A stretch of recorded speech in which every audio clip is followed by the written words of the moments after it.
yafqahu qawli.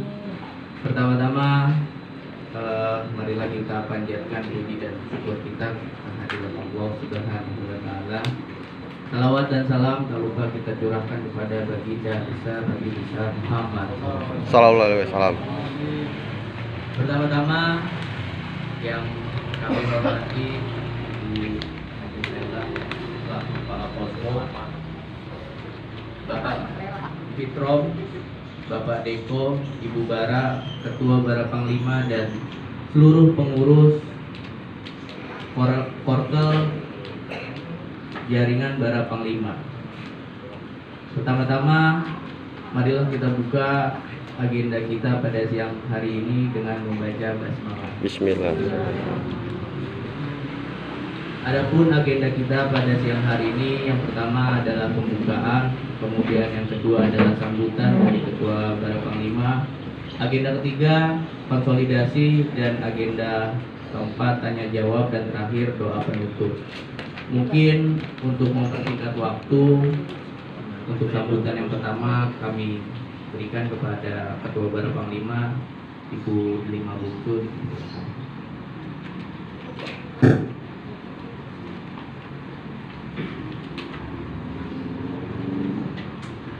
Assalamualaikum warahmatullahi wabarakatuh. Waalaikumsalam warahmatullahi wabarakatuh.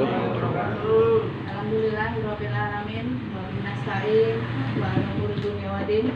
Wassalatu wassalamu ala anbiya'i wa mursalin wa ala alihi wa sahbihi ajmain, amma ba'du. Pertama-tama kami hormati Ibu Kepala Posko Ibu Hajar Lela beserta suami. Yang saya hormati Bang Fitron, Bang Deko, yang saya hormati juga seluruh jajaran jaringan Bara Panglima Benyamin Pilar Ciputat Timur.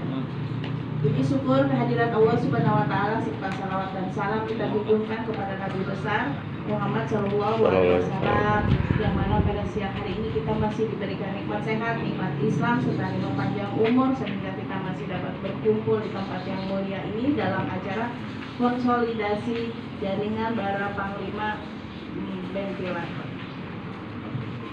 Saya mengucapkan banyak terima kasih kepada saudara-saudari sekalian, Bapak Ibu, juga Bang Deko, Bang Fitron atas kehadirannya pada siang hari ini di posko kita ini. Saya memperkenalkan, inilah posko kita, posko Bara Panglima, yang pada awalnya sudah sempat juga Bang kita buka posko itu di Cempaka Putih karena memang terlalu lama kita menunggu kekosongan.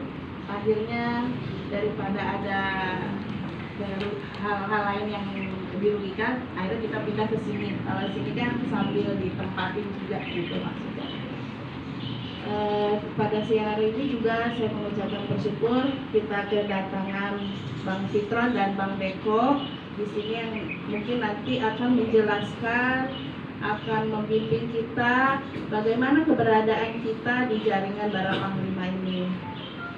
Dan saya sekali lagi mengucapkan terima kasih kepada teman-teman pengurus juga masih mau bersabar walaupun ada beberapa yang udah nggak sabar juga Bang, tapi dia tetap di Benpilar, tapi ya untuk kehadirannya ya mungkin nanti akan menyusul berikutnya. Dari saya mungkin cukup sekian, terima kasih. Mungkin nanti selanjutnya akan disampaikan oleh Bang Deko atau Bang Fitron. Saya berharap Bapak Ibu sekalian, adik-adik sekalian mendengarkan apa yang dijelaskan nanti oleh beliau. Demikian dari saya. Wabillahi taufiq wal hidayah. Wassalamualaikum warahmatullahi wabarakatuh.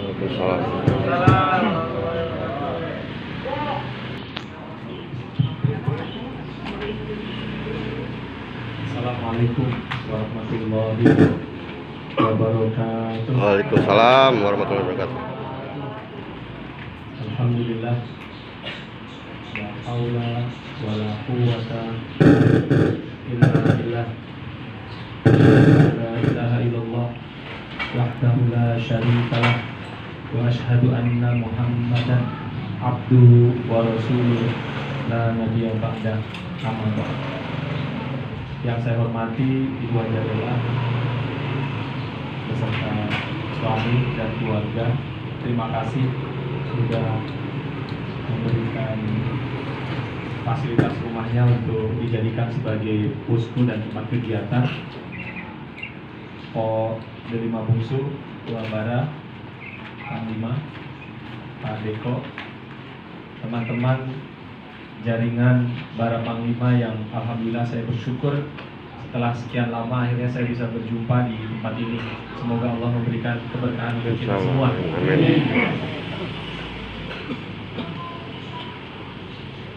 Kita akan ada acara yang mungkin saya nggak tahu kok jadwalnya Bara Panglima itu hari apa, karena kita sekarang selama 5 hari berturut-turut ini sedang pertemuan konsolidasi pimpinan relawan. Ini hari ini adalah hari yang kedua, nanti sore sejak kemarin, dan nanti Bara Panglima akan dijelaskan untuk aktivitas yang lain selain daripada BIMTEK atau konsolidasi hari ini. Karena bagi kami di tim pemenangan Denpila, siapa saja yang bergabung, siapa saja yang terlibat, itu harus ditata rapi. Jadi kalau hari ini Bapak nanti ada penugasan, itu ada formulir-formulir yang harus diisi, memang sedikit agak merepotkan, tapi kami bekerja dari awal mencoba untuk menata rapi. Agar apa? Agar pekerjaan besar ini mampu bersama-sama kita gotong. Jadi kalau tugasnya berat, digotong orang banyak, kemudian ini akan menjadi sama-sama ringan, dan kita akan memenangkan pemilu kada 9 Desember yang akan datang. Amin. Karena kalau kita kerja tidak ditata, nanti orang bekerja mengerjakan pekerjaan yang sama. Satu pekerjaan sebenarnya sudah dikerjakan orang lain, dikerjakan lagi. Sehingga kita harus pembagian tugas agar para panglima itu nanti ditata oleh kita bersama dengan tim-tim yang lain. Itu yang pertama, mengapa kita harus didata rapi. Yang kedua, ini yang sudah menjadi komitmen saya ketika saya diminta oleh Ibu Airin dan oleh Pak Benyamin Daphne serta Bang Pilar Sadaisan untuk menjadi koordinator internal di tim pemenangan ini. Saya meminta agar siapapun yang terlibat itu harus tercatat. Mengapa? Karena banyak sekali momen-momen pilkada, banyak sekali momen-momen politik, kita tidak pernah bisa membedakan siapa yang benar-benar berjuang atau yang siapa yang ikut-ikutan berjuang tapi sesungguhnya tidak bekerja. Nah, dengan pendataan yang kita lakukan secara rapi ini, nanti kemudian saya akan bertanggung jawab memastikan setelah pilkada selesai, saya akan sampaikan kepada Bu Airin selaku Ketua DPD Golkar yang sekarang menjadi penanggung jawab, dan kepada Bang Ben dan Bang Pilar, ini loh potret perjuangan yang kita sedang susun dan akhirnya membuatkan hasil pemenangan Benyamin Daphne Pilar Sadaisan. Karena dari sistem ini nanti saya akan melaporkan mana jaringan yang benar-benar bekerja di lapangan dan mana yang sebenarnya tidak. Bahkan bukan hanya jaringannya, tapi personal-personal. Misalnya, Model 5 Ketua Bara Panglima, nanti saya juga akan bisa melihat beliau tinggal di TPS mana dan bagaimana nanti TPS-nya Model 5, kira-kira seperti itu. Jadi, kalau di TPS itu menang, siapa saja yang ada di situ. Kalau di kelurahan itu menang, siapa saja yang di kelurahan itu semuanya kita catat. Kalau di kecamatan itu menang, siapa saja pejuang intinya, kita akan tahu. Karena kalau saya tidak catat, nanti akan ada pahlawan kesiangan. Pilkada udah menang, dia datang ke posko, padahal dia tadinya tim sukses sebelah, dia ngaku sebagai tim kita. Karena dia pintar ngomong, Pak Ben, Bang Pilar percaya. Tapi kalau ada yang ngaku-ngaku di Ciputa Timur ini menang, saya nggak susah-susah. Bang Ben sudah saya kasih buku tim pemenangan. Siapa saja yang terlibat dan mereka tinggal di mana dan bagaimana perjuangan mereka. Memang kami tidak akan menuntut banyak-banyak dari semua yang berjuang ini. Tapi kalau semuanya bekerja, seberapapun nanti dia hasilkan, itu adalah buah sumbangan kemenangan buat kita. Beberapa bulan yang lalu, kita hanya menang 1% di Ciputa Timur. Hampir saja kalah. Tapi survei terbaru kita sudah menang telak di Ciputa Timur. Alhamdulillah. Itu karena kehadiran Bapak dan Ibu sekalian memperjuangkan dari kita. Ini pilkada kurang dari 42 hari lagi. 41. Dengan waktu yang sangat pendek ini, 9,5 pun nggak ada. Dengan selisih yang sudah tajam itu, asal kita konsisten, asal kita terus berjuang, saya sangat yakin di Ciputat Timur tidak akan turun lagi. Mantap. Oke. Ya. Saya sudah menganalisis data surveinya bahwa ini sudah victory number, sulit berubah. Kita sudah menang. Akan tetapi cara bekerja itu harus cara bekerja security. Bagaimana security bekerja? Kalau dia jagain toko emas, dia jagain kantor, dia jagain bank, dia harus berpikir bahwa malam hari ini maling akan datang, perampok akan datang, sehingga dia nggak tidur, dia berjaga. Karena dia posisinya memang aman, tapi dia nggak pernah berpikir malam hari ini maling datang, dia tidur. Kebetulan malam hari itu jatahnya maling datang ke situ, maka dicuri. Walaupun kita yakin Ciputat Timur menang, kalau saya yakin dan saya tidak peduli dan saya tidak menggunakan filosofi security, saya nggak akan datang sih. Karena posisinya kita yakin bahwa pilkada itu kita dalam survei kita menang hari ini, tapi kita menggunakan filosofi security, bisa jadi waktu masih cukup panjang karena kita lengah, kita akan kecurian suara kita di Ciputat Timur. Oleh sebab itu saya ingin minta kepada para panglima menjadi bagian yang berjaga agar suara kita tetap aman dan tidak dicuri. Siap? Siap, siap.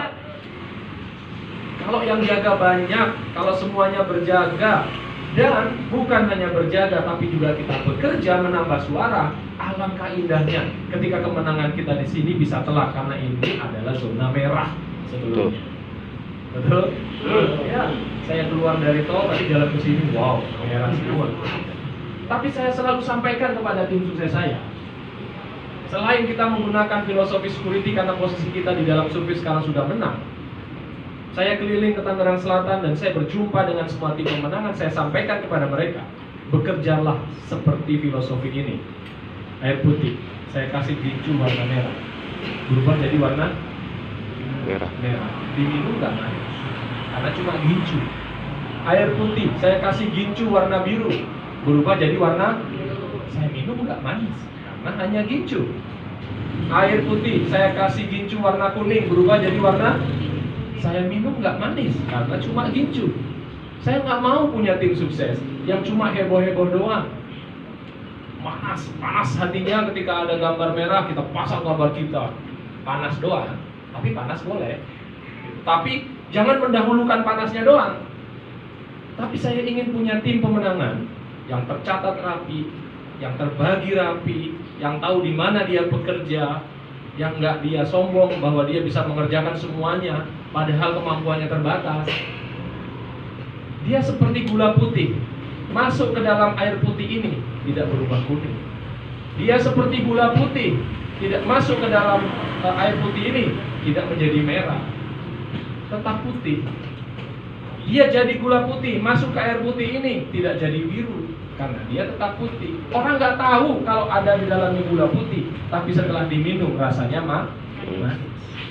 Kalau kita menjadi gula putih dalam tim pemenangan ini, nggak heboh-heboh, nggak harus berantem, nggak harus merobek baliho orang, nggak harus nyopotin spanduk orang, tapi tiba-tiba tahu-tahu di rumahnya, di TPS-nya menang. Tim kita bekerja seperti gula putih, tidak heboh warnanya saja, tapi manis rasanya. Setuju? Setuju. Jangan sampai kita bekerja ramenya doang, ngomongnya doang, begitu 9 Desember di TPS-nya nggak ada sebenarnya. Lebih baik kita pelan-pelan, diam-diam, tahu-tahu. Di sini dianggap sebagai zona merah, tapi dalam survei kita sudah menang. Kita jaga dan kita buktikan. Pada waktunya kita menang. Saya ingin mengajak semua tim pemenangan Benyamin Dhafni dan Gilang Kaisar. Ada yang paling penting. Saya nggak suka kalau di antara kita tiba-tiba nyopotin spanduk orang, nyobetin spanduk orang. Itu bukan cara kerja kita. Kita tidak mau menjadi lebih tinggi tapi merendahkan orang lain. Setuju? Setuju.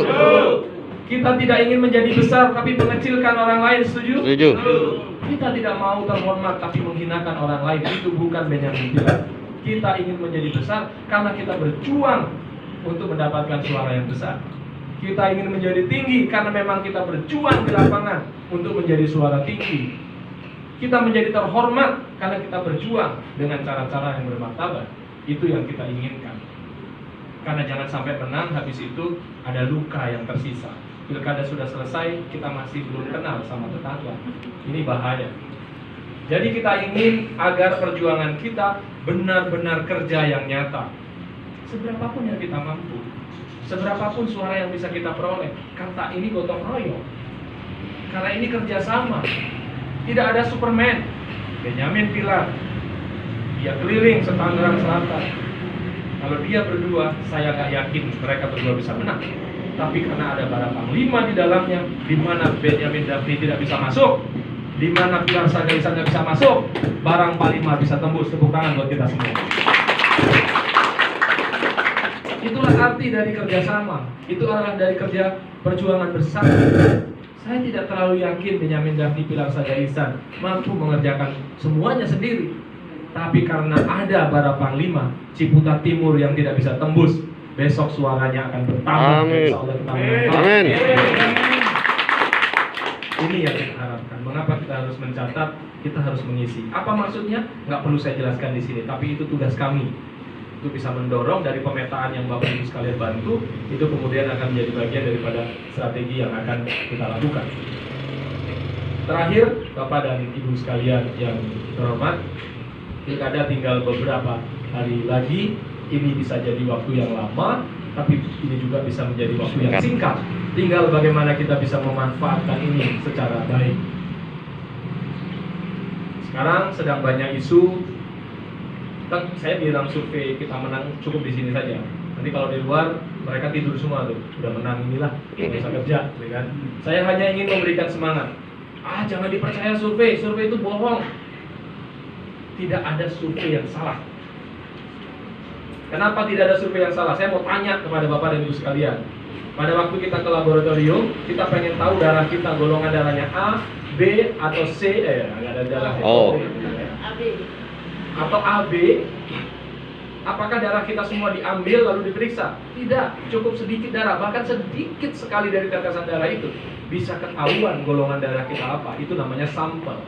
Dengan ilmu pengetahuan, dengan ditanya beberapa orang secara sampel, kita bisa tahu siapa yang bakal menang 9 Desember yang akan datang.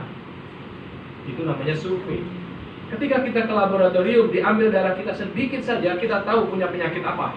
Gula darah, kolesterol, asam urat, padahal darah kita nggak diperiksa semua. Itulah survei. Tapi kita nggak boleh sombong, karena kita kerja bukan hanya untuk menang. Kita kerja untuk memberikan contoh bahwa kalau mau menang itu dengan cara-cara yang baik. Nggak perlu pakai marah-marah, nggak perlu pakai merebut, karena kepemimpinan adalah tanggung jawab, bukan barang rebutan. Setuju? Setuju. Ya, nggak usah rebut-rebut, nggak usah marah-marah, nggak usah jelek-jelekin siapapun. Karena orang memang suka ngejelek-jelekin orang, tapi agak kurang suka kalau melihat orang ngejelek-jelekin orang. Coba bayangin, mungkin kita kadang-kadang kalau lagi di pos ronda ngegosip sama ibu-ibu, kita juga ngejelek-jelekin orang. Enak gitu kalau ngejelek-jelekin orang. Tapi kalau ngedengerin orang ngejelek-jelekin orang, gak enak juga kan? Nah, yang paling penting buat kita bekerja meraih suara dengan cara yang terhormat. Karena kalau kita sudah mengajak orang dengan cara yang terhormat, insya Allah kita menangnya juga bermartabat. Ini saja yang bisa saya sampaikan. Nanti kita berjumpa lagi di acara yang lain. Semoga Allah selalu memberikan kemudahan segala urusan Bapak dan Ibu sekalian. Amin, insyaallah. Dan memberikan kemudahan dan segala urusan pemenangan Benyamin Daphni Pilar Sagaisan. Assalamualaikum warahmatullahi wabarakatuh. Waalaikumsalam warahmatullahi wabarakatuh.